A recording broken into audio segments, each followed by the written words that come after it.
All right, ladies and gentlemen, welcome back to rooms 3104, 3105 in Ring Central, all around the world. Welcome back to one of the Bioconductor 2024 workshops. This is for the Bioconductor and Python interoperability. And if you have questions for the speaker, please enter the Q&A tab on the Ring Central platform. Our online moderators will be monitoring these during, Jen Wakati will be monitoring this during the presentation and the demo workshop. These sessions are meant to be interactive, so please ask your questions. And now please let me introduce you to Jay Kancherla. Jay got his degree in Hector Corrado Bravo's group at the University of Maryland, and then departed for the greener fields of industry, working with Aaron Lunn and Aviv Regev and all of the other rock stars at Genentech. So without further ado, I'm going to hand over the reins to Jay, and I'm going to sit down and soak in his expertise. And I encourage you to do the same. Thank you for that introduction, Tim. Do you want your mic to be on? It's okay. Can everyone hear me? Can folks online hear me? I don't know how to check that. Okay, cool. All right, so it's kind of awkward facing the wall, but I'll try my best to also look at the audience. So today's workshop is going to be interoperability between R and Python. So let me get a raise of hands on folks who frequently switch between R and Python, or the other way around too. Okay, there's a big number of hands here. So hopefully, we'll all learn something out of this today. So fair warning, I know this is a Bioconductor conference, it will be R-based, you'll see a lot of Python for the next 1.5 hours. Cool. So this is one of the, I think the first things, first time a Jupyter session has been set up in workshop.bioconductor. Thanks to Alex for setting that up. I know it was a pain to install some of the Python packages in there. So if you all can go to workshop.bioconductor.org, you should see, I'll walk you through that in a second. You should be able to get to the workshops that I will be presenting today. If you don't want to run the workshop interactively, but you just want to follow, there's a link to a pre-compiled the pre-compiled Quarter notebook that is run. It contains all the outputs already, so you can follow along during this session. If you can't remember the URL, you can go to github.com/biocpy. And then one of the first things you will notice recently that's updated is the BiocPy Workshop 2024. You click on it, there's a link here that takes you to the pre-generated, the pre-built HTML. Is everyone ready to go? Oh, I'm lost. Okay, there we go. All right, so is everyone at the BiocPy workshop site? On the left sidebar, you should see a session that says R Bioconductor Jupyter Workshop. You click on it, run the tool, and in a minute or two, it will become available. All right, it's running right now. And once you're in the session, there should be a directory that already contains all the notebook material for this workshop. Inside the directory, there's a notebook directory that you should specifically go to, and you should see 2 notebooks in there. One is, we'll start with genomic ranges first. But before I get started, let me do a quick intro. All right, how many of you are familiar with BiocPy? I see a few hands raised here. So BiocPy is our effort to facilitate Bioconductor workflows in Python. So one of the things that we started to do, at least in the beginning, is bring some of the standard data structures that we expect from Bioconductor and re-implement them in Python. So this includes, genomic ranges, summarized experiments, single-cell experiments, multi-assay experiments. Some of these very core data structures that we commonly use every day in the Bioconductor world.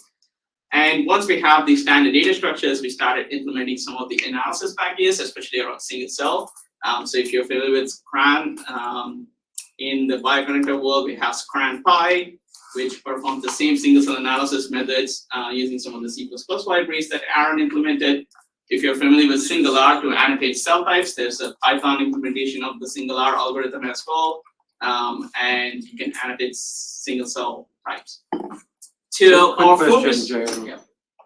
What's the approach to synchronizing so that we know that what's going on in our users of these systems, the same results come out for the Python users? Yeah, so that's a great question. So what Aaron has done, everyone knows Aaron here, I hope. What Aaron has done is re-implemented some of these algorithms in C++ so that we can now write R bindings and Python bindings to the same implementation. So it's not a completely new implementation of these algorithms, it's just the same C++ libraries being reused across multiple languages. It's like, write once, use everywhere kind of tool. Sorry, that's for analysis packages, right? Yeah. Would that work for the classes, or they're not evolving that much anymore? But genomic ranges, if there's bug fix. No, so the genomic ranges be re-implemented.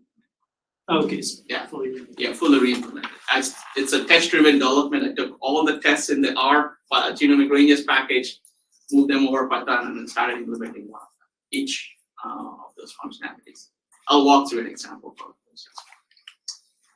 Something that's really cool in the BiocPy that we implemented is this package called RDS to Pi, which allows you to directly read RDS objects that you store from the R world. So this helps you to seamlessly transition between R and Python easily without having to use third-party converters to store some of these data objects.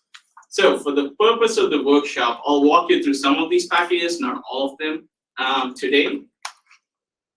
And we'll start with the genomic ranges package. So everyone here is familiar with genomic ranges, I hope? Okay, I see a lot of hands tonight. All right, so in this, we'll walk through to, we'll walk it through. So first things first, when I put the tutorial together, I was hoping to run R and Python together, but that turned out to be a little bit more problematic.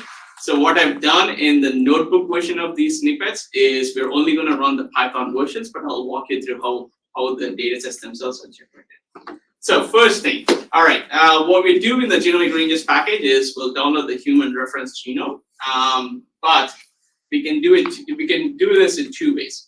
One, we can either download the reference genome directly from UCSC or one of our ensemble, and then try to pass it in Python. But since this is a bioconductor conference, there's a great resource called Annotation Hub that provides a lot of annotations. Can you just make the font a little bit bigger, please? Thank you. Is that better? More? Yes. So we'll use the Annotation Hub resource for accessing genome references. You should be familiar with these. The R installation is you load the Annotation Hub library, query for ensemble, for Homo sapiens. We pre-built the query so you get the object directly. So what I'm do is we'll then extract the exon positions and group them by transcripts. That's what the exon by function does. On the ensemble object, I'm going to specify some of the column names that I want to use for the rest of the tutorial.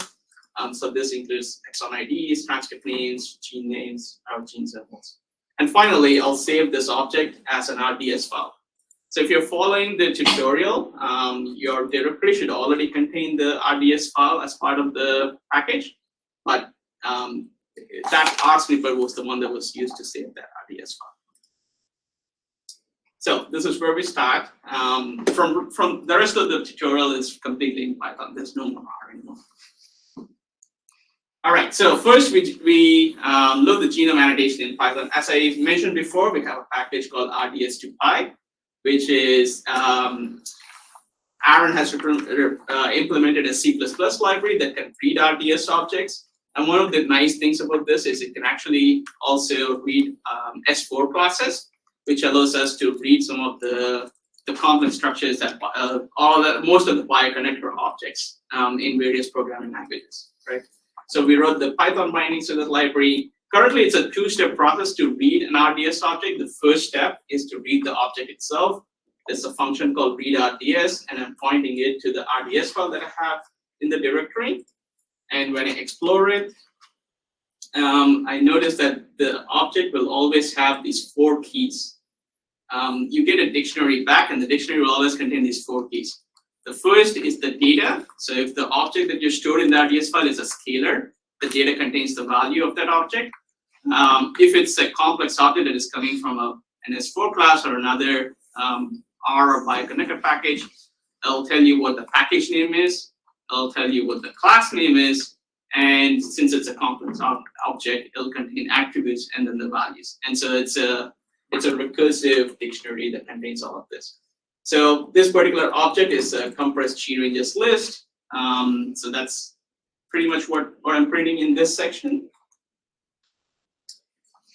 The second part is, so once you have the object itself as a dictionary, we can then coerce that into one of the BiocPy representations.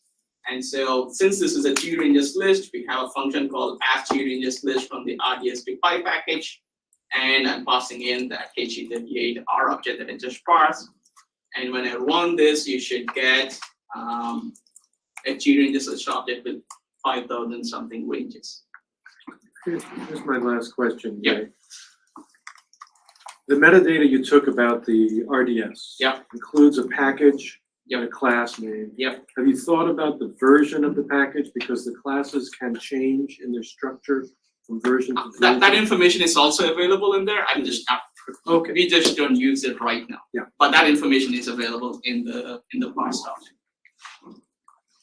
The other reason we have a two-step process is because we can't obviously re-implement everything from BiocConnector into Python. So we started slowly by bringing in some of the more popularly used data structures like genomic ranges or summarize experiments. And so it's a two-step process because of that reason, because the coercion functions are not available for all of 500 classes. And once you run this snippet, you should be able to see we get a genomic ranges object back. Each of them is grouped by their transcript, just like we saved it in the R snippet, and it contains the ranges for each of those snippets. Each of those elements transcripts. It's a pretty long print statement. And there's a work in progress where we are trying to simplify this process, not for the complete, not for all of the RDS files, but at least for some of the supported BiocConnect classes that we have in BiocPy. We're trying to make this process simpler. So once you have the genome reference file, the first thing we probably want to do is to define promoter regions and transcription start sites. So some of these are basic operations that folks normally do to identify key regulatory regions of the genome. And I'm sure I don't need to go through the biology, but transcription start sites are locations where the transcription of the gene begins. So what we do to find the transcription start sites for each of the transcripts that we have in the genomic ranges list is to first we use the range method.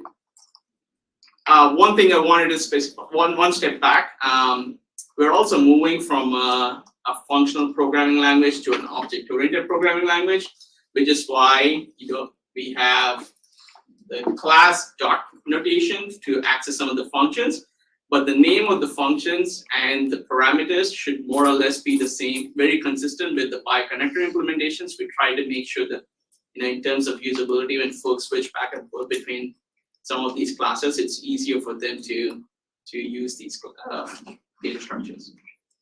So we find the range function to get the full extent of each transcript. So this would give us the start.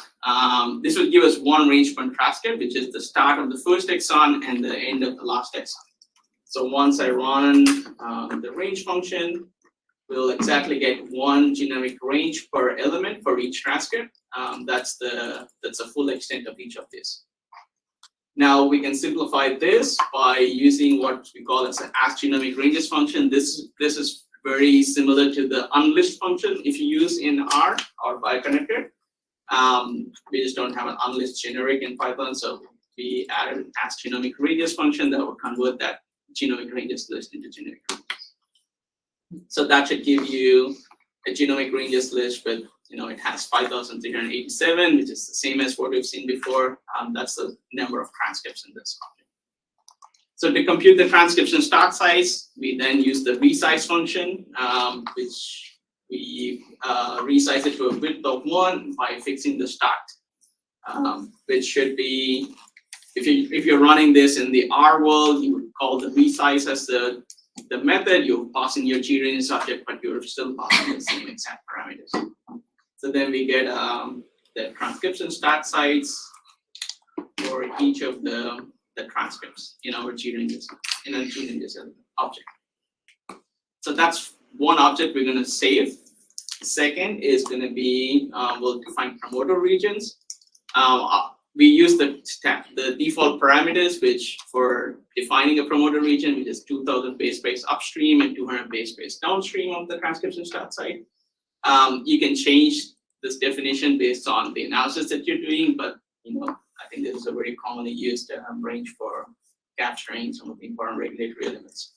So there is a function, there's a method called promoters, and that is implemented in the genomic range object, where you can specify the upstream and downstream, and that gives us the promoter regions. And these methods are all strand aware, so it works for both the forward and reverse strands. Is everyone good until now? Okay, cool. So for the purpose of this, the reason why I generated the transcription start sites and the promoter regions is we'll walk through some of the functionality that genomic ranges provides by doing an overlap analysis with chip-seq peaks. I'm sure everyone knows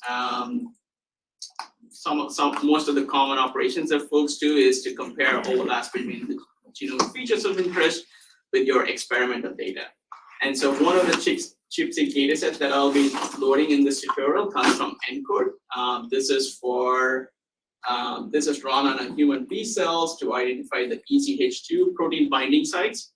Our friends at BedBase, which is a system run by Nathan Sheffield et al.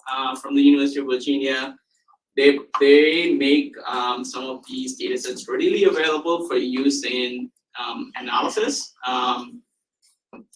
And they also provide Python packages to access these objects. So that's where I will be downloading the data set from. So the BedBase package is called GenieML. So they have a BedBase client that you can use to download this object. You can specify a cache folder to where these files will be stored, but I think it always defaults to a cache directory in your local, to wherever you're running this snippet from. And the BedBase API by default is this, but you can always change to different implementations of the client. So the object that I'm downloading is coming from here.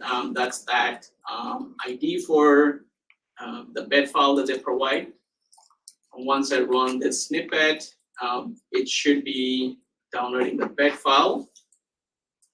And they also provide an easy function to coerce this bed file into a genomic ranges object in Python. So for the purpose of the tutorial, we're only focusing on chromosome 22 so that our operations run a little bit faster, so we don't have to wait for minutes. So that's what I'm doing here. So I'm grabbing the bed file, I'm converting that to a G-ranges function that they provide. So we get a genomic ranges object back. Actually, I can split this so we can see what's happening here.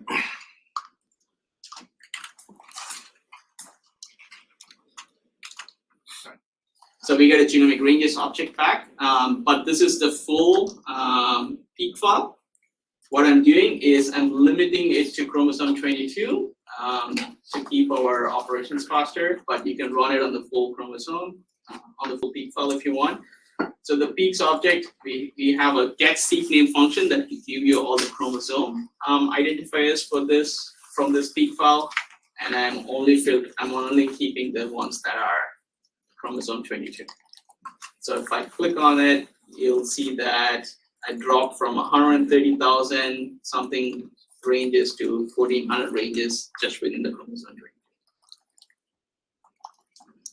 And if you're familiar with genomic ranges, you should see some of the common attributes in our prints, sequence names, the range of each of the elements, and the strand. In this case, these are peak files, these are unstranded, so it's a strand.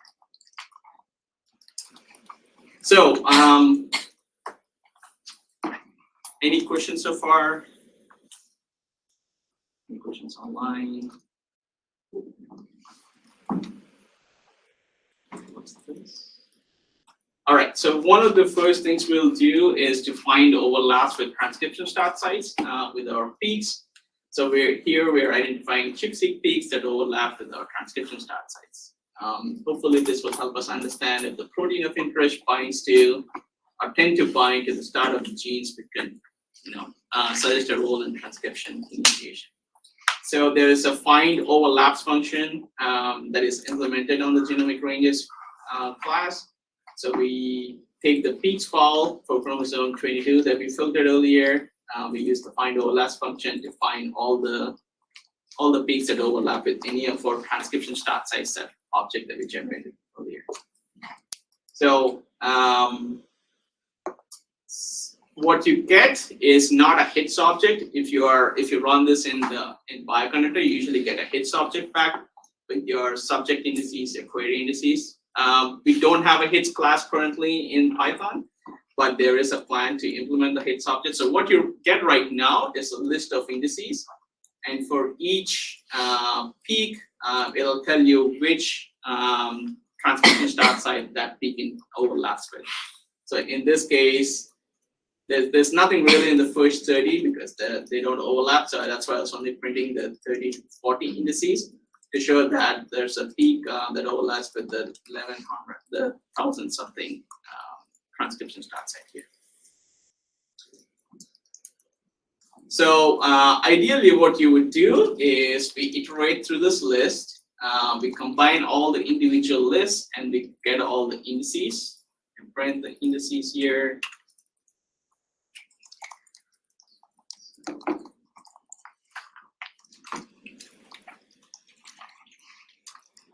So we get a list of indices in the peaks that have some kind of an overlap transcription start site.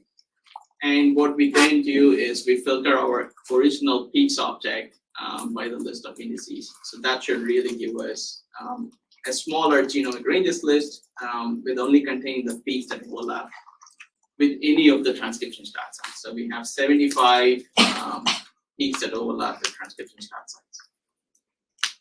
Now, ideally, you don't want to do some of these or you don't want to do this two-step process. So what you could do is we have a function called subset by overlaps. Again, very equivalent to the R function, Bioconductor function called subset by overlaps, where you can subset the peaks and overlap with any of the transcription start sites, and that will make this two-step process a single-step process. So I run this function, and I immediately get the same result with contains a 75 images, where each of these overlap with any of the transcription start site. Now we can do something similar with also the promoter regions that we defined earlier. And one thing that could help us doing this is if there's a significant number of peaks that fall within the promoters, it might suggest that that protein, the EZH2 ChIP-seq data set that we downloaded, may play a role in gene regulation. So again, doing very similar things, we take our peak file, we call the subset by overlaps, and we pass in the promoter regions that we defined, and we get an object back, a result back where there are 344 genomic range or peaks that overlap with, that have some overlap with the promoter region. These are not fully constrained overlaps. It could be any overlap, partial and full. So now that we have computed both transcription, like overlaps with transcription starts and promoters, maybe one of the use cases you have is you want to overlap with any of the exons from the genome file that we saved in the beginning. So if you remember, our original RDS file contains exons grouped by transcript. So if we do an unlist of that, we get the full genomic ranges object that contains all the exon positions. So the function to do that in BiocPy is as G ranges or as genomic ranges. And once you run that, we get all the exons, which is 34,000 something in chromosome 22. Then we can find the peaks that overlap with any of these regions. That is the subset by overlaps function. I'm going to run that quickly here. That is the subset by overlaps function here. So peaks overlapping with any of the exons, we get 279 peaks back. And if you look at the percentage of peaks that overlap with any of these, that's around 20% of the peaks that overlap.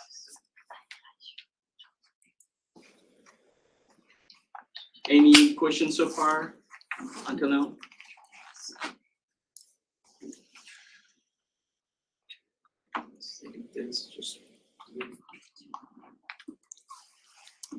So I think that shows some of the basic operations folks usually perform on genomic ranges, and you have a feature set and you have your experimental data, and you're trying to find overlaps with different genomic features of interest. Yes. Can users specify how overlap is defined? Yeah, you can specify how an overlap is defined. We do have, I'll take you.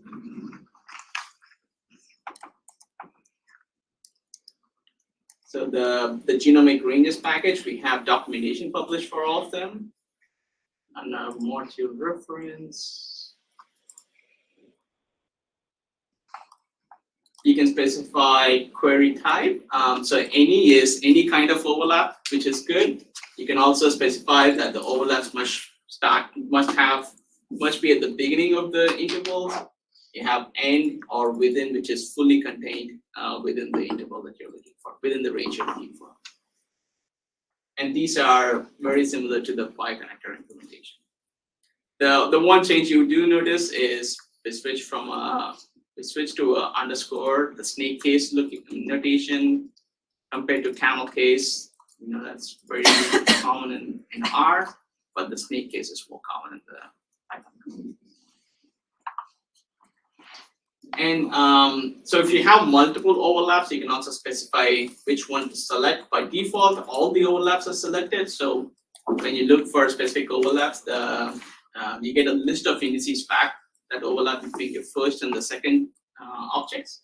But you can also specify if you just want to choose the first one or the last one, or arbitrary is it just picks a random index from there. The other parameters are you can specify max gap. So the maximum gap that is allowed between the overlaps, by default, no gap is allowed. But if you allow one or two bases of gap between your query interval and your subject, then you can specify the max gap. You can also specify a min overlap, which is how many bases need to be overlapped between your query and your subject. By default, that's 1, so at least one base has to have an overlap with the query. But if you don't want that, you can also set that to 0. The last one is ignoring the strand. So usually all the functions that are implemented in the genomic ranges package are strand aware. But if you don't want them to be strand aware, you can pass in the ignore strands to true, and that would ignore all the strand information when performing the overlap operations. Does that answer your question?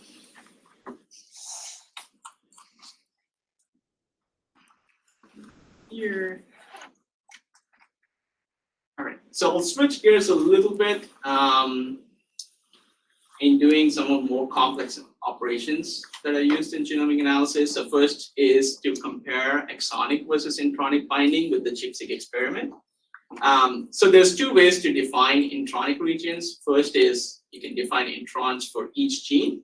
So regions within the gene transcript body that do not overlap with any exon in that gene, This is usually done by the pset diff function in bioconductor. Or the other way is to define intronic regions globally. So regions that do not overlap with any exon across the entire, or any exon for any gene. And so for these positions, we usually ignore the strand position, the strand information, because they could be genes that overlap on different strands. So for the purpose of the tutorial today, we'll go with the second, finding intronic regions globally. So the first of this step would be to find the full extent of each transcript. We've done this earlier in one of the sections to compute the transcription start sites. So the function to use here is the range. So range gives us the transcription, the full extent of each of the transcript in our original genomic ranges list. And then we unlist it and converting that into a GRanges object. So running that should give us all the transcript ranges. Let me print that.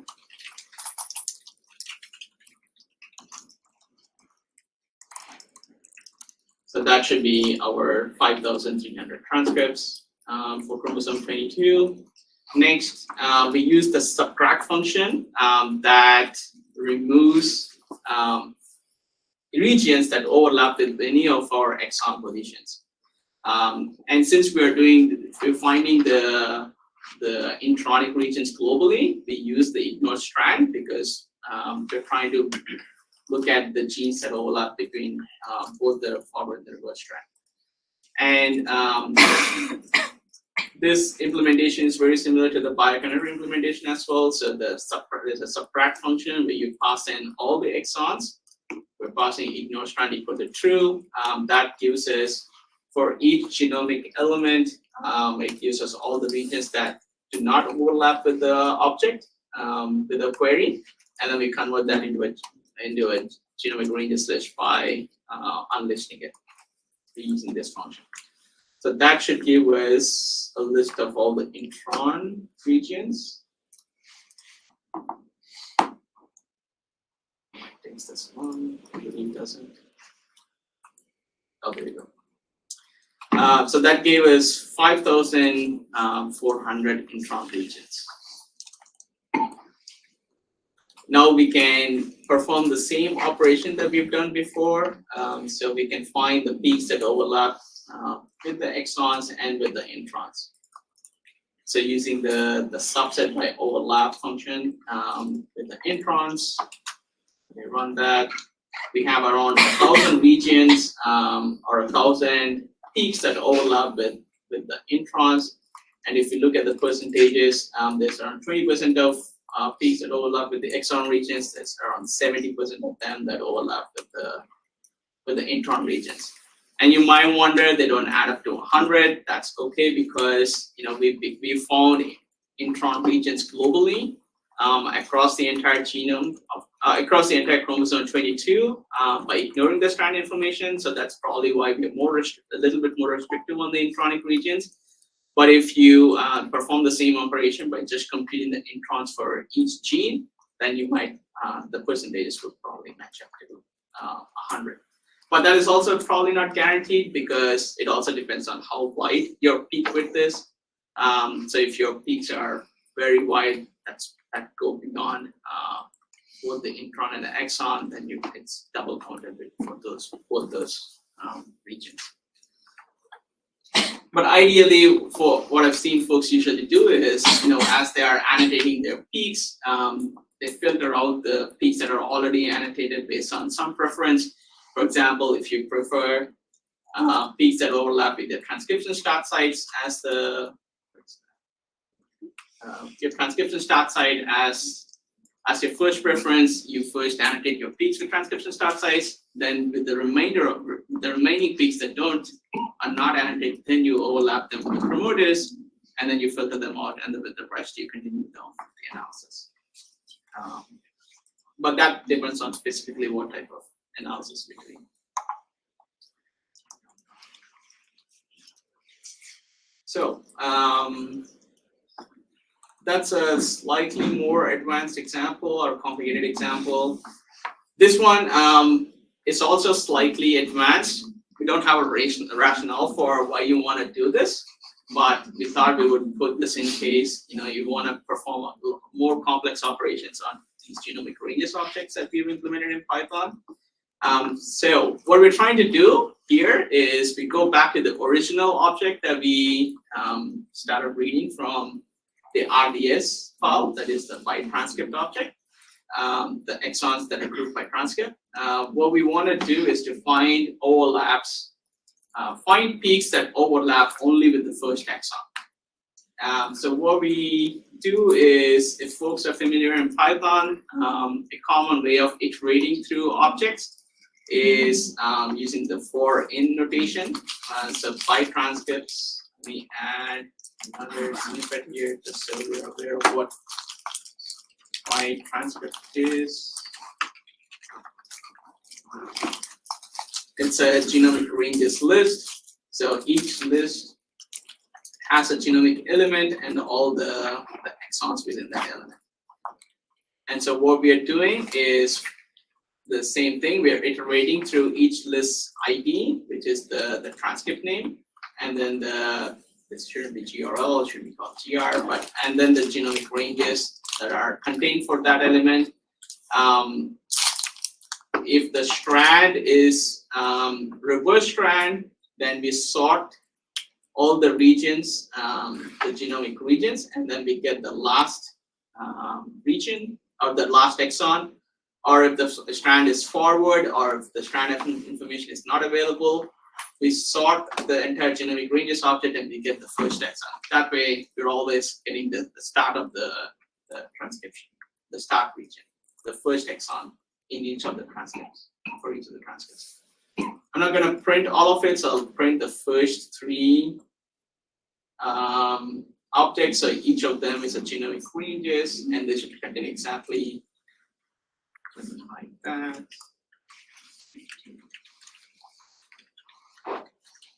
Let me just print the first one. And they should all contain exactly one genomic element for each of those. That would be the first exon. Then what we've seen before is we get a list. We have a list called all first, and as I iterate through each of the genomic elements in the genomic ranges list, I'm adding the first exon to the list. So this is an array of genomic ranges objects. So we ideally want to combine all of them to perform some of our downstream steps. So there is normally you have a combine function in Bioconnector, and you would pass in your series of genomic ranges objects, and that would combine all of that into a single genomic ranges object.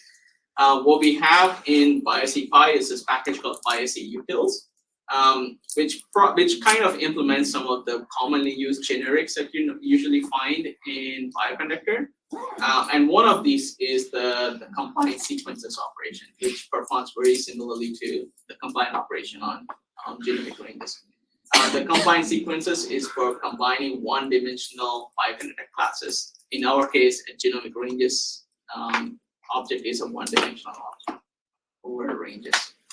So from that package, we're putting the function called combine sequences, and we are passing the all first list that we generated earlier. There's a star in the front to unlist all the elements in that list, because usually this function takes a series of parameters, not really a list as an input. So we do the star notation to unlist them. So once we perform this entire operation, and if we print the first exons, we should see we have a genomic ranges object that contains the same number of transcripts. The size is the same number of transcripts, but it is the first exon for each of the transcripts. And we can look at the print here. Some of them are from the positive strand, some of them are from the reverse strand, and it contains 6 metadata columns that we originally set up in the RDS object. Then we do the same operation. We do the subset by overlaps, but now just on the first exons. So we get a result back. There's around 153 ranges or element of peaks that overlap with the first exon. Any questions on this one? One point that I forgot to mention is the BiocPy Utils package not only provides combined sequences, but it also for one-dimensional arrays or one-dimensional bioconductor classes, but it also contains combined operation, either by combining by rows or by columns, which is commonly used for, if you want to combine more than one summarized experiment objects, for example. These are two-dimensional, so you can use the combine operation to combine summarized experiments as well. And there's a number of generics that we implemented in BiocPy Utils, even though we don't commonly use them across our packages, which is, you want to get call names, for example. That call names generic is implemented in BiocPy Utils, and the bioconductor classes in BiocPy implements all these generics as well. So you can kind of also do functional programming, similar to what you do in R, but it's not there yet, so we need more time to implement all of this. And there's a whole bunch of other operations like resize and shifting that can help you. Let's say your peaks are too wide and you want to resize them and make them narrow. You can use the narrow function. You can fix the stats. These are relative stat positions, so you can narrow your peaks so that you're very, or you can so that you can focus on the center of the chip-seq binding sites. You can also shift the ranges. And one place we find this very useful is when you're trying to identify CRISPR cleavage site from the guide, where the guide sequence is based on the position of the guide sequence. So you can shift all the intervals by 10, and that gives you a different set of ranges that you can then do find overlaps of subset by overlaps to see which of them overlap with your genomic features. So hopefully this tutorial shows you some of the ways of how to perform range-based operations in Python, very similar to bioconductor. And there's a number of functionalities or operations or methods available that you can fine-tune for your specific analysis. And I'll point you to the genomic ranges package as well. We have pretty extensive documentation that contains, how you perform subset-based operations, inter-range transformations, example, the resize, narrow operations that I've talked earlier, are finding promoter regions, flanking regions. That's another one that's commonly used. There's a number of inter-range methods. For example, range we've used a lot in our tutorial today. You can also call reduce. The subtract function kind of calls reduce into the hood to find non-overlapping regions, but that's available as well. You can find gaps in your genomic ranges for each distinct pairs. There's a number of set operations that are available if you want to combine multiple genomic ranges objects. Finding coverages, overlaps is what we went through today, but there's also a number of search-based operations. So you're trying to find, you have a feature object that is within genomic ranges, and you want to find which from your peaks, which feature is close to that peak. You can use some of the search-based functions. And yeah, that's probably it on the genomic ranges. Again, this was test-driven development. So what we've done is copy all the tests from bioconductor first, so that we're not getting wrong results, or when we re-implement some of these methods, we don't incorrectly do some of these implementations. So to the best of my knowledge, we made sure that all the implementations are correct. Yes. So would it be correct to interpret this as more of a re-implementation of a lot of features in Python rather than supporting interoperability between Python and R? Because to me, that's when you run both simultaneously, yeah. Or if the Python is running R code underneath. It sounds like you've actually just re-implemented everything, so you're just running Python with the same functionality as you have. That's correct. I mean, one way we think of interoperability is, there's a reason analysts go where the methods are, right? So you go to bioconnector for all the statistical methods that are implemented, and then you go to Python for imaging or machine learning workflows. So if you're trying to switch back and forth between them, a lot of times what I've seen is folks spend a lot more on the technical side of these operations on like, oh, I have a summarized experiment, I need to store it into a structure that I can read it back in Python. So what we try to do is do two ways. So one is the first tutorial, which is you store your object as RDS file, and then you read it back in Python, and then it's available as one of the bioconnector classes that you can then use for downstream analysis. You can convert this into a pandas or a polar data frame as well. And I may not have an example here, but it is one of the functions that we provide. From two polars, where you can convert this into a pandas object or a polars object, and you can use it for, if you're doing machine learning and you want these ranges to be available, you can immediately use that for those workflows. That was going to be my other question. Thanks. Yeah.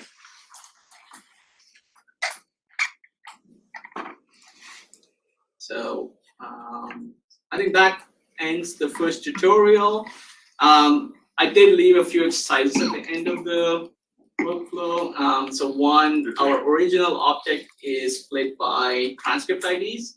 So one of them could be to reload the file and then resplit it by the gene symbols, calculating the average widths, and then maybe computing the percentage of promoter regions that will have at least one gypsy peak. If you guys are doing this offline and have any questions, feel free to let me know. Always happy to. Jay, Yes. sorry.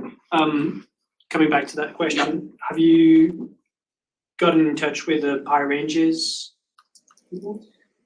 Not really, but I see that there's a lot more activity on PyRanges these days. Okay. As a separate organization. I don't know if you noticed that it moved away from the NTNU package itself. But this was started way before that. Okay. Yeah. But at some point, yes, I will do it. Yeah. Some of the operations we do actually use NCLS as the underlying data structure to perform a lot of the overlap operations. So it's kind of using the NCLS data structure under the hood. But yeah. But I think the purpose is slightly different, right?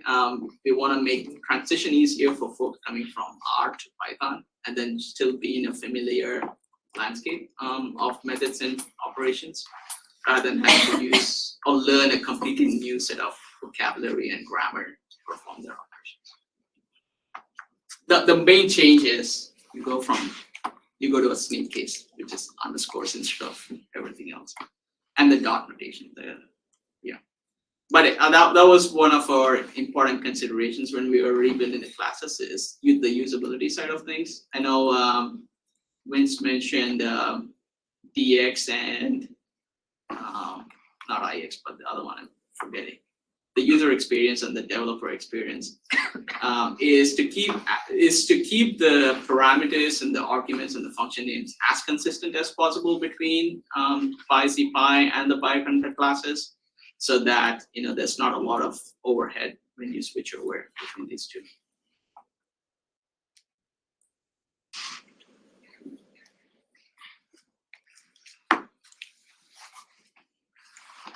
Any questions on the genomic ranges part?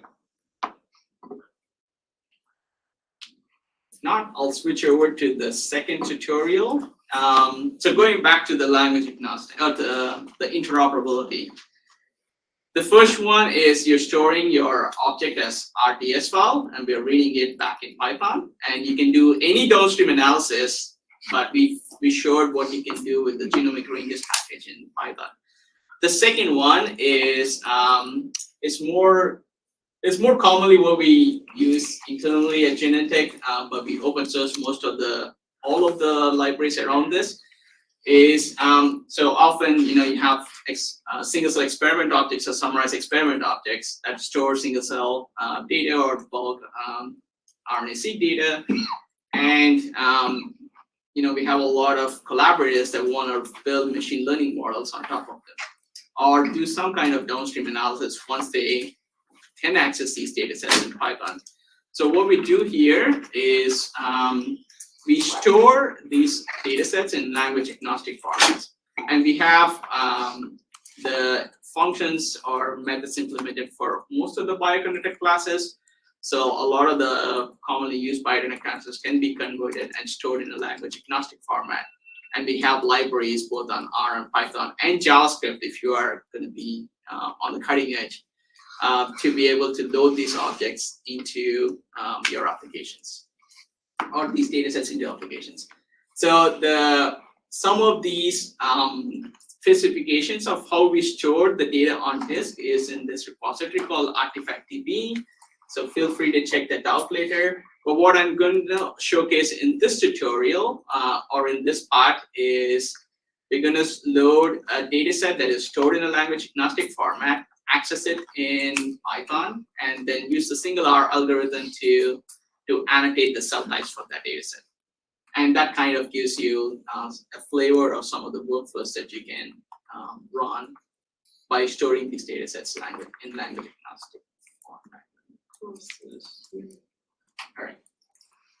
So the package that we use, are you guys familiar with the scRNA-seq package? Anyone? Okay, I see a few head nods. So this is one of the packages that I believe Aaron maintains. And what we've done is we've taken all the data sets in scRNA-seq package, we converted them into this ArtifactDB representation, and we have a new backend where all these data sets are stored. So this allows us to make these data sets more usable or more accessible, so that not only folks from Bioconductor or R, but also folks from Python communities can also access them.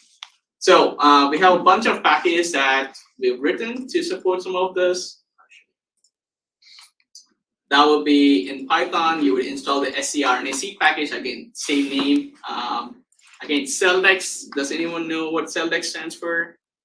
So it is a package that is similar to single-cell RNA-seq, but it contains reference annotation data sets to annotate your cell types. So that's the CellDex package.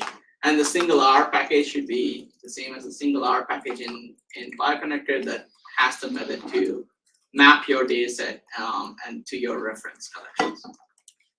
If you are running this in R, actually this one, I'll show a quick example.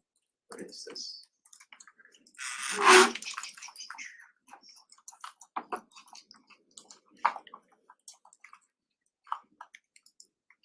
If you're following this on the website, we provide both the R snippets and the Python snippets. I just didn't have time to finish this for this section. So on the genomic ranges list, you usually only see the Python tutorial, but at some point I'll also add the R equivalent to perform the same operations.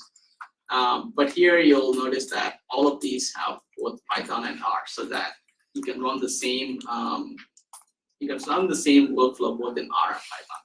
But for today, we'll focus on the Python part of it. So this scRNA-seq package contains a number of single-cell RNA-seq datasets. These datasets also contain metadata, such as the study title, species, number of cells, where the dataset is coming from, the DOI, that helps us to search these datasets. So one of the first functions you probably want to do is to you just want to see what are all the datasets that are available in the scRNA-seq package. So loading the package using the import scRNA-seq, there's a method called list datasets. Once you run this function, you get a lot of attributes back, but I'm only filtering it to the name, title, and version, and I'm only printing the first three. Otherwise, it's a huge list. So once I run that, hopefully they're connected to the internet. We should see something soon. Oh, there we go. We get, just as we subsetted just to the name, title, and version, we see some of the data that's available in scRNA-seq. And the R equivalent is also exactly the same. So you load the package. The function name is slightly different in the R implementation. It's called survey datasets because of versioning. there's a new version of this package that calls survey datasets, and Aaron didn't want to replace the current list datasets function. So if you do the same survey datasets and you look at the first 3, that should more or less be the same in R as well. So you get the same result. Second, we also implemented a number of methods to search based on the metadata that is available for each of these datasets. So that is called the search dataset function. So you can search for datasets. You can pass in a free text word. In this case, I'm looking for datasets that contain the word pancreas anywhere. And again, I'm doing the same thing. Instead of listing all the metadata, I'm only listing the name, title, and version, and only the first 3 datasets. So that gives me, the word pancreas can be anywhere in the metadata. It could be in the name, in the title, in the version, in the description of the dataset, anywhere, and it's going to find it. Again, the R equivalent is going to be the same. It's not. I think from here, all the functions, the only difference is it's camel case versus snake case. But otherwise, it's the same. So that's for searching. We can also perform some pretty complex searches. We have a function called define text query, and there's a way of expanding. If you look at the original, maybe I'll split this here or here.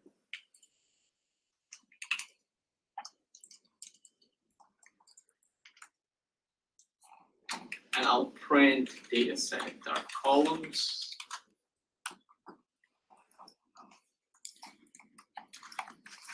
And there's a number of metadata columns that are available. Even though we're only printing the name, title, and version, you can get the path to where the object is stored on the API side. You can get the number of rows, so the number of features available in this data set, what genome it's annotated with, what are all the different types of assays, and so on. The define text query allows us to only look for or search for keywords or your text in specific fields. So let's say you want to find a data set that is tagged as the mouse genome and that contains the word neuro and pancreas. Well, the pancreas is misspelled for a reason. We want to find anywhere the word pancreas is used. So what we do is we use the define text query. We say the genome should be the mouse genome and the field to use is the genome. We also define 2 more text queries called neuro. There's a percentage so that the neuro can follow up with any other word. It could be part of a word or the entire paragraph or the text. And the same with pancreas. And we want partial matches to also be available. So it can contain the word partially. So our condition is containing the words neuro or pancreas. So to define that, you can use the OR operator in Python. That is the vertical OR operator. And we want everything to be from the mouse genome, so that's why we use the AND operation, and we pass all of that to our search data sets, and it's going to find data sets that are from the mouse genome, but either contain the word pancreas or neuro. And you can do some pretty complex operations by defining some of these text queries. And if you look at the R code, it is exactly the same. As I said, other than snake case for the same camel case, it's define text query, your keyword that you're looking for, the field. Again, we use the same AND or the OR operator to perform some of these complex queries. And you would get the same number of results back in both of those. And once a data set once you identify which data set you want to download, always make sure you list the name and the version, because these data sets they can be updated, and you might be using version 2 of the data set, and maybe if you don't specify the version, when you download the data set, it's always going to fetch the most recent version. And maybe when you perform the analysis, you use version 2, and then now it's version 3, and your results might change. So always make sure you list the name and the version of the data set in your scripts purely for reproducibility purpose. So that kind of provides what this some of the data sets that are available in the SCR and SC package. So let's download one of them. And to download one of them, there's a fetch dataset function that is available both in the Python and the R implementations. That provided in both the R and the Python implementations. And once you download it, you get a single cell experiment object back. And folks you're probably familiar with single cell experiment in Bioconductor. We also have a single cell experiment in the BiocPy classes, so it's a Python implementation of the same class. Where is that? Oh. Yeah, so there. So for our exercise, we're gonna download the Zeisel brain dataset. It's published in a version that is published last year in December. I think there's multiple versions of this. So this is why you want to make sure that you always keep the name and the version of each data set so it's reproducible. So once I download that data set, I'm going to download it now. All right. So we get a single cell experiment object back. This is in Python. It contains around 20,000 features. There's 3,000 cells. Contains a count matrix, and these are all the row names and the columns that are available in this dataset. So the Python implementation of single cell experiment is, it's very similar to the Bioconductor implementation. This shouldn't be any differences unless there's some bugs in there, but I don't think I've run into anything so far. We have a extensive documentation published for the single cell experiment package. And let's say you want to, and I'll walk you through some of the common operations on the single cell experiment object.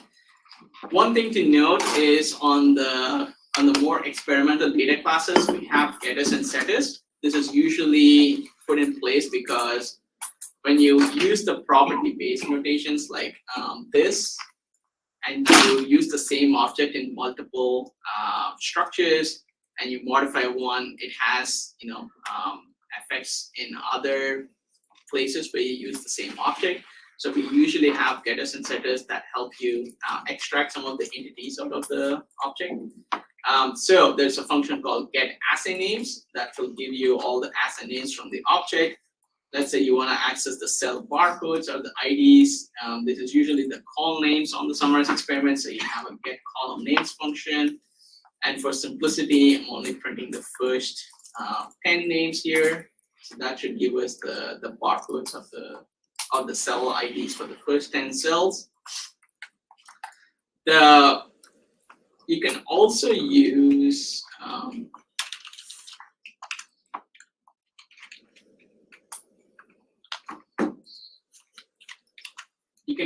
the property-based notations, but the default assumption is these are read-only. You shouldn't be using them to mutate, purely because they can have side effects when you try to change them. So that you can get the column names that's similar to the column names function in R. You can get the column data, which is the cell annotations. This is where you can see this is not a pandas data frame. This is usually a BioC frame object that's kind of equivalent to the data frame object from Bioconductor. The reason to do that, which I think I overlay, I have a pretty good example in some of our tutorials. I'll walk you through, is if you use pandas to represent a data frame object, pandas infers what the type of the column is and sometimes actually changes the type of the column. For example, I have pandas data frame where I create a numpy vector of zeros, I have a list, and I have a native array vector. And when you convert this into a data frame, it actually changes them into a series objects with float 34s or int 64s. So if you're trying to do if we are trying to provide, these language agnostic representations between R and Python, we don't want the language or the package that we use to represent these data frames to automatically change the type of the columns. And so we implemented a BiocPy frame class. It's pretty lightweight. It's not supposed to be a replacement to the pandas or polars ecosystems, but it's an intermediate data structure that you can use, and you specify whatever type your data frame columns are, and it maintains that type. For example, I create the same BiocPy frame object with a NumPy vector, a list vector, or a native arrays, and it keeps the same type for each of them. So it doesn't infer it and change it, and might cause some downstream effects. And the other reason to also use a BiocPy frame is a pandas data frame does not handle nested objects. So if you're trying to nest a data frame within a data frame, pandas usually complains and breaks. But in a BiocPy frame, you can use a BiocPy frame as a column in another BiocPy frame. And in this example, let's say I'm trying to represent a complex genomic ranges object or a genomics ranges list object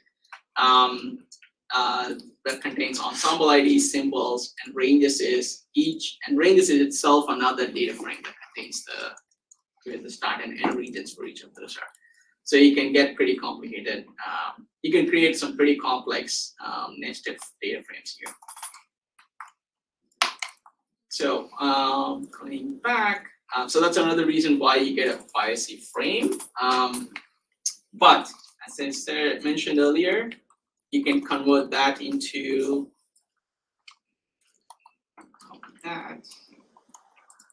You can do a 2 pandas, and as long as it supports, there's no nested structures in there, you get a pandas object back. Or I don't know if I have polars installed, it might complain.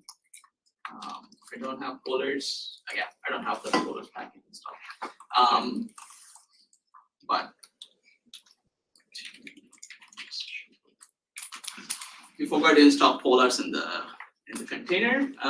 But if you do the 2 pandas, you should see the pandas Python data frame or the pandas data frame of the column data that contains tissues, groups, and a number of other metadata attributes for each of the cells. Similarly, to get the assay matrix, you can use the assays object directly. The SCE.assays is a dictionary containing the assay name as the key, and then the value is usually a NumPy or a SciPy matrix, depending on the type of the data set. Or if you're familiar with the assay function in Bioconnector, there's a SCE.assay function. You provide the name of the count matrix, name of the matrix that you want to extract, and you can get the matrix back. For folks familiar with delayed arrays, we don't load the entire matrix object into memory. When you access a data set from single cell RNA-seq, you actually get what you call as a delayed array or reloaded array back. And so often, if you want to perform any downstream analysis in the Python world, like if you want to build a PyTorch like a machine learning model, they're probably not aware of the delayed array concept. So you might want to convert that into a sparse array. So for that, we have a Python package called delayed array as well, which is similar to the Bioconnector delayed array. And it contains a function called the 2SciPy sparse matrix. So then you can convert your count matrix to a SciPy sparse matrix. And one of the parameters that it takes is what orientation you want. Do you want a CSR, which is column sparse row, or you want a column sparse column orientation? So for this particular example, I'm using the CSC notation. And when I run this, you do get a sparse matrix back. So that way, it's more easier to use that for the rest of the Python ecosystem. Or that's a complex step. If you don't want to do any of that, we do provide a parameter called realize arrays when you download the dataset itself using the fetch dataset method. and that would automatically give you a single cell experiment object with fully loaded into memory. So if you're doing that, just make sure you have enough memory on the instance, especially when you're loading large data set. This is a pretty reasonable small size data set that shouldn't be a problem.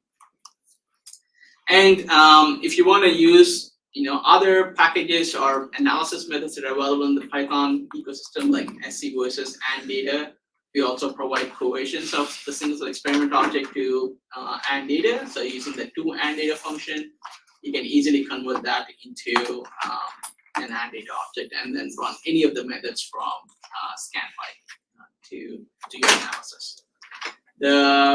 We also have a to mu data. So if you want to convert this into a mu data object, but since this is a single experiment, really doesn't, it's not multimodal, but that option is also available.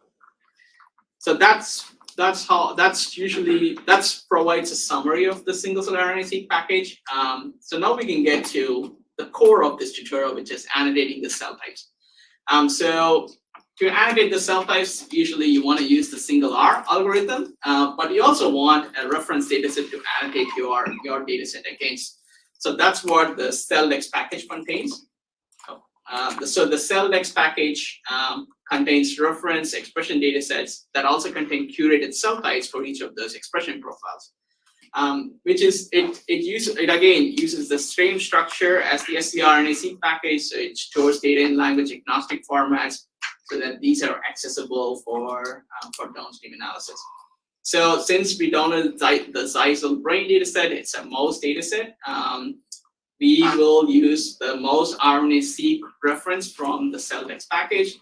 I'm not going to go through the whole tutorial for CellDex, but what we'll do is we download the mouse RNA-seq. I'm downloading the version from the February of this year, and by default, I'm setting real assays to true so that the expression profile itself is fully loaded into memory. So running that, and this dataset contains a number of reference profiles, mostly from the blood, but also contains several other tissues as well. And so this is, and now we can load the single R package. There's a function called annotate single, where we are providing the SCR, the Zeisel brain data set, that's the SCE object as our test data. The reference data is the mouse RNA-seq that we just downloaded, and we want to use the labels.main as our reference label. So if you look at the object here, there is a number of different label types that are available depending on how fine resolution you want the labels to be named. There is the main label, which is a top level. There's a finer labels that are one level down, and there's also ontology IDs for each of these cell type labels in this reference. And we're going to use the very top level as our default to annotate these cell types. So we'll use the single R algorithm, call the annotate single function, provide our experimental object, which is SCE, use the mouse RNA-seq reference, and then annotate them using the main labels. And when I run that, take a couple of seconds. What I'm doing after I do the annotation is I'm loading my references into a pandas object. Actually, I'm going to split this here so we can show you what matches look like.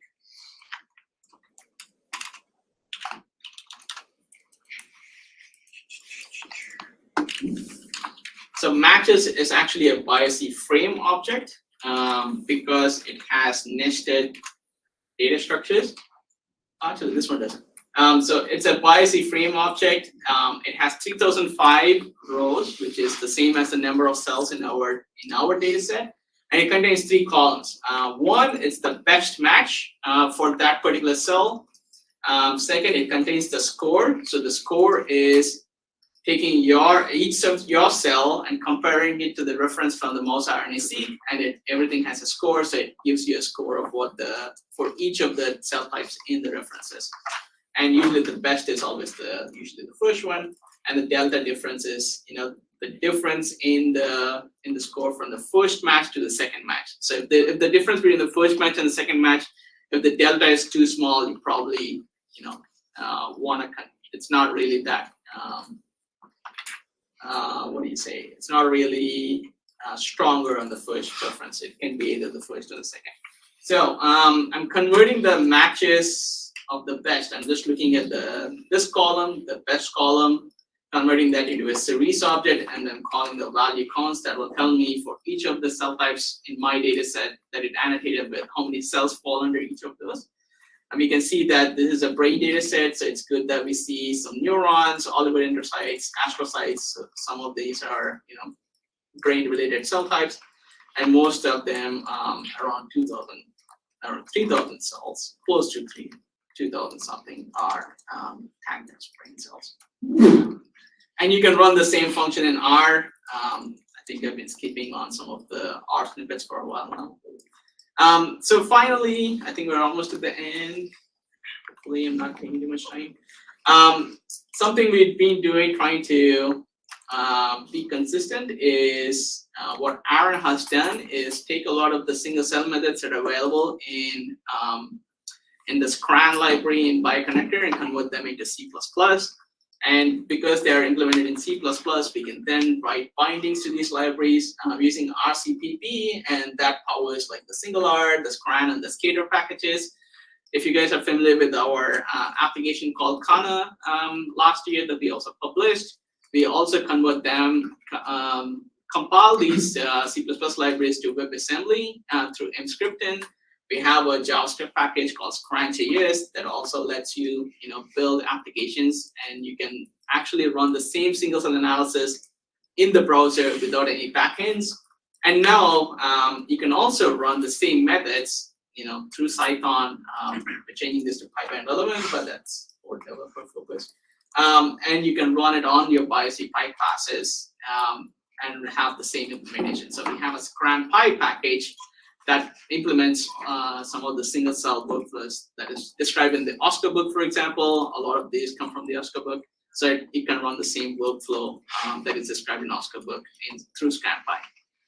Tatami, the matrix representations that we use, we also have a Python package called mattress that provides some of the similar functionality, and then you can convert them into more Pythonic or representations like NumPy or SciPy matrices.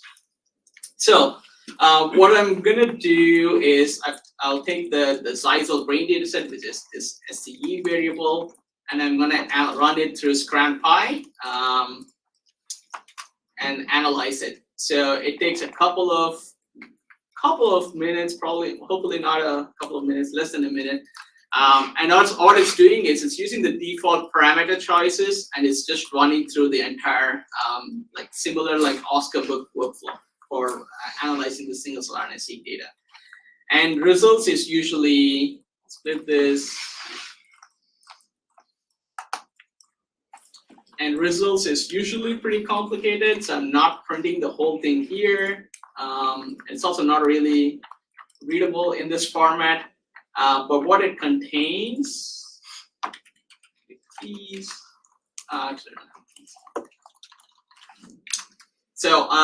but it contains all the results from the intermediate steps. So, it goes through the same process as what the OSCO book describes. You do the QC matrix, you're filtering the cells, you have quality control, then you're running the clustering algorithm, then the t-SNE, the UMAP for embeddings. So it runs through all of those steps, and all of those intermediate results are stored in this result object. That's what I said. So let's say we only want to look at the t-SNE coordinates, then you get a t-SNE object back with your x and y coordinates, the first two embeddings from the t-SNE. You can also extract more, but by default, we provide you the first two embeddings. Now, you might think there's too much magic happening here, and you don't really know what parameters that are being used in the analysis in analyzing that data set. We also provide what's called as a dry run, and what it does is it actually prints you the code that was running under the hood. So then you can use this to customize the analysis for your specific use case. So I'm gonna run the scran.py analyze SCE function, which is the single cell experiment object, passing in my object, and passing this extra parameter called dry run equal to true. And this is gonna give you the entire, it's pretty long, but if you run this line by line, you would get the same exact result. It's not gonna. This is what is running under the hood. So if you want to change some of your QC parameters, like you want to change the number of highly variable genes or number of mean standard deviations, this is where you would change some of those parameters and rerun your analysis. Or if you don't want to run the full analysis, but you just want to compute, let's say, log normalized values, just like how Lipscran or Skater compute in Python, then you can only run until those steps and ignore everything else. So that's pretty neat that you can do that so that your workflows are reproducible as well. And finally, I was told I can't have a tutorial without any figures so far. So what I'm doing in this section is I'm using Seaborn. So they have a default scatter plot library. I'm looking at the t-SNE embeddings from the results that I've just analyzed, or from the results of the analyzing the Zeisel brain data set. I'm looking at the x and y coordinates, and I'm coloring them by the clusters. So we also run the iGraph clustering algorithm, and we identify clusters as well. I'm using a default palette. So that gives me, there's around 11 clusters. Since it starts at 0, there's around 11 clusters, and this is the t-SNE embedding of the Zeisel brain data set. Now, we've actually annotated our cell types, right, using the single R algorithm. So let's actually, instead of using the clusters that we identified through the analysis, let's use the cell types that we identified from single R and replot them. The one thing to mention is when we ran our analysis, there were a few cells that were filtered out in the QC step. So the RNA control, QC filter control tells us which cell, if the cell was kept or filtered. So I'm doing a simple operation to figure out which cell indices to keep. And I am then reformatting my matches to contain, to only give me the cell types for those that were filtered. So now I'm redoing the scatter plots. Again, the same x and y coordinates.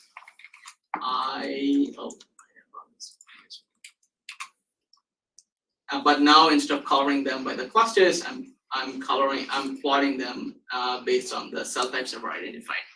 And we see a lot of the neurons are pretty in this light group. The oligodendrocytes cluster pretty well. Not so sure on the other cell types here. We can also extract the UMAP embeddings because that's one of the standard steps in the single cell analysis.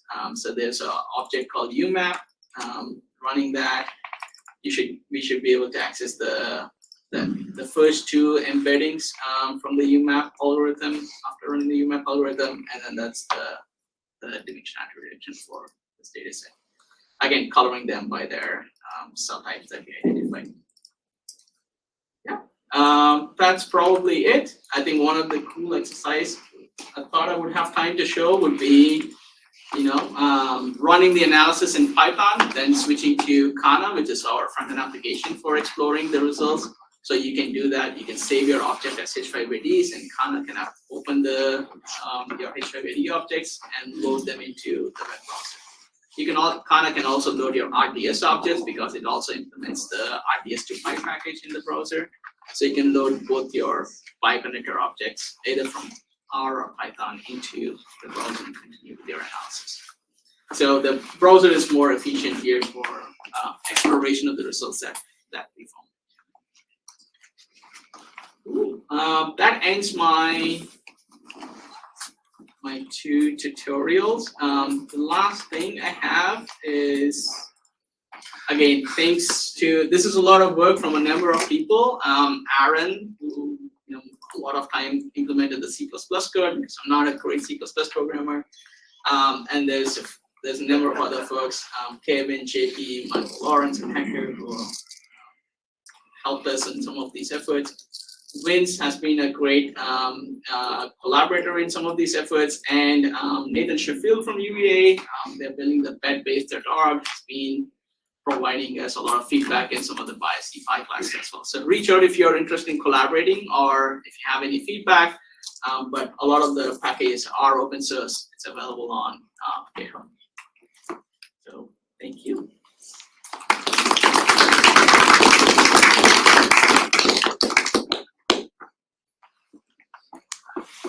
Any questions? Okay. Oh, I got a Tatamize error when I just fired up with pip and do this in IPython. When I use the scranpy analyze SCE function, I get this complaint from Mattress saying Tatamize is not supported for objects of class Dolomite matrix, reloaded array C. yeah. So you need the realized array is equal to true. Are you loading a single RNA-seq object? I presume so. It's just Using the strNA-seq package or? yeah. Yeah. So you need this one. Realize access equal to true. So what we do by default is we don't load the entire count matrix into memory. But that doesn't. A lot of the downstream packages don't know what a tilde array is, and we're currently updating a lot of the Tatami and the Mattress packages to support that because those came first and tilde arrays came next. So we're trying to make sure those two are in sync with each other. So once you load, once you say realize array is equal to true and then call the other one, it should not cause that error. Yes. So, wireframe, which kind of operations do you have? Which kind of what? Operations that like do the same operations as pandas, data frames? We're not trying to reinvent the wheel there. It's mostly for helping us transfer data objects between R and Python easily and then keep the structure. That's where the BiocPy frame really is. If you want to perform like complex operations, you would want to switch call the toPandas function so that you coerce it to a pandas data frame because pandas implements a lot of the edge cases. We don't want to run into that again. Or recently we added the polars coercion as well, so you can convert it to a polars data frame. We provide some basic functionality in terms like filtering, subselecting, replacing, but it's not supposed to be like a replacement for pandas data frame. It is mostly so that when you switch between R and Python, the columns, the types of the columns do not change depending on which language you're in. Or because that's really what pandas and polars, both of them, they infer the type and then change it automatically. So we don't want that.